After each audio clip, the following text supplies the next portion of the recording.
Okay, look at this. A full freelance designer's portfolio. A bold hero, a whole grid of colorful project cards, an about section, a contact page, the works.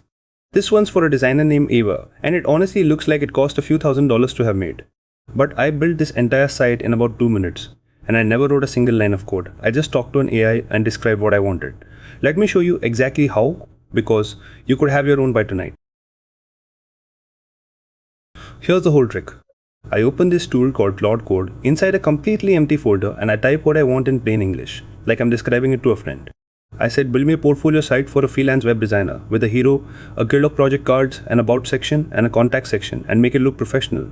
That is the entire instruction. No code, no jargon. I just hit enter. And it just goes. What's the screen? It is writing the whole site by itself. The layout, those colorful gradient cards, the spacing, the little hover effects, hundreds of lines of code and I'm not touching any of it. About a minute ago this folder was completely empty. And now it's telling me it's finished. It built the hero, the project grid, an about section with stats and a contact section. All of it. So let's open it up in the browser. And there it is. Look at that hero. The big name, web designer and builder. A bright call to action button. And scroll down because it gets so good. A whole grid of project cards and every single one has its own colorful gradient, a real project name, a little category tag. Every bit of this came from that one sentence.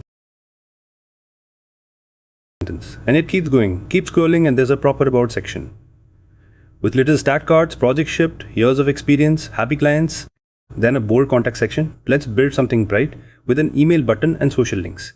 This is a complete, genuinely professional portfolio and I designed none of it. And that is the whole thing. A real portfolio site, no code, a couple of minutes, just by describing what I wanted out loud. So whether you're a designer, a photographer, a developer, or you just need a site for yourself, this is genuinely how you get one now. I make one of these every few days. Real things built with AI. No code, for complete beginners. Subscribe and I'll see you in the next one.